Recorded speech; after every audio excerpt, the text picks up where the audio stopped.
ഒരു വിയോജന കുറിപ്പോടെ നമുക്ക് തുടങ്ങാം. മഹേന്ദ്ര സിംഗ് ധോണി എന്നാണ് ആ വിയോജന കുറിപ്പിന്റെ പേര്.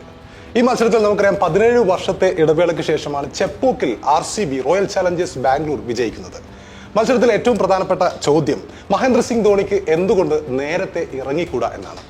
നമുക്കറിയാം മഹേന്ദ്ര സിംഗ് ധോണി ഈ മത്സരത്തെ സംബന്ധിച്ചിടത്തോളം 8ാമത്തെ ഓവറിൽ തന്നെ അദ്ദേഹത്തിന് 4 വിക്കറ്റ് പോയപ്പോൾ ഇറങ്ങാമായിരുന്നു. കാരണം അതിനുശേഷം വരുന്ന ബാറ്റ്സ്മാൻമാരെന്ന് പറയുമ്പോൾ രവീന്ദ്ര ജഡേജയാണ്, രവിചന്ദ്ര അശ്വിനാണ്.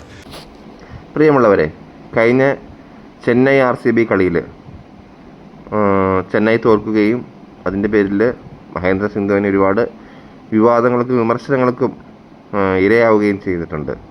ഞാനൊന്ന് ചോദിക്കട്ടെ, മഹേന്ദ്ര സിംഗ് ധോണി 8ാമത് ഇറങ്ങുന്നതിന് മറ്റുള്ള ആളുകൾക്ക് എന്താണ് വിഷയം? അദ്ദേഹം ആ സ്ഥാനത്ത് ഇതിനു മുമ്പ് ഇറങ്ങിയിട്ടുണ്ടല്ലോ.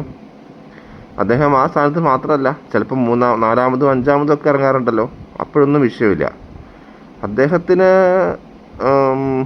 എപ്പോഴാണോ അദ്ദേഹം ഇറങ്ങേണ്ടതെന്ന് തോന്നുമ്പോൾ ഇറങ്ങാനുള്ള സ്വാതന്ത്ര്യമുണ്ട്. എന്നാൽ മറ്റ് ടീമിൻ്റെ ഫാൻസായ ആളുകളാണ് കൂടുതലും വിമർശിക്കുന്നത്. ചെന്നൈയിലെ ആരാധകരാണ് വിമർശിക്കുന്നതെന്ന് ഞാൻ കരുതുന്നില്ല. ഈ തവണ അദ്ദേഹം 8ാമത് ഇറങ്ങി എന്ന് വൈകി എന്നാണ് എല്ലാവരും പറയുന്നത്. അല്ല, അദ്ദേഹം 7ാമതോ 6ാമതോ ഇറങ്ങിക്കഴിഞ്ഞാൽ ആ കളി ജയിക്കുമായിരുന്നില്ല. അത് അദ്ദേഹത്തിന് നന്നായിട്ട് അറിയാം. അതിൽ തന്നെ മഹേന്ദ്ര സിംഗ് ധോണിയുടെ ഒരു രീതി അനുസരിച്ചുള്ള കളിയായിരുന്നില്ല അത്.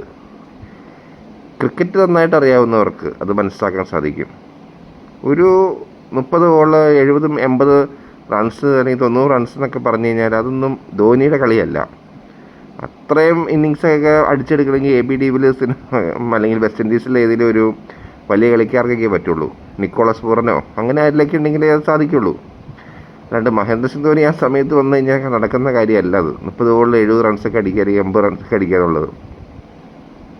അതുകൊണ്ടാണ് അദ്ദേഹം താരതമ്യേന ചെറിയ താരങ്ങളെ, ചെറുപ്പക്കാരെ കയറ്റിവിട്ടത്. പിന്നെ ആ കളിയിൽ ധോണിനെയല്ല നിങ്ങൾ വിമർശിക്കേണ്ടത്. ആ കളിയിൽ മറ്റ് താരങ്ങൾ കളിച്ചൊക്കെ നോക്കൂ നിങ്ങൾ.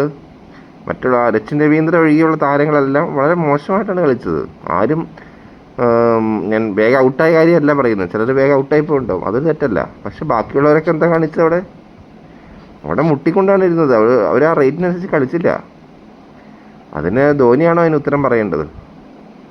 അപ്പോൾ ധോണിനെ കുറ്റപ്പെടുത്തുക എന്നുള്ള രീതി എല്ലാവരും ഉപേക്ഷിക്കണമെന്നാണ് എനിക്ക് പറയാനുള്ളത്.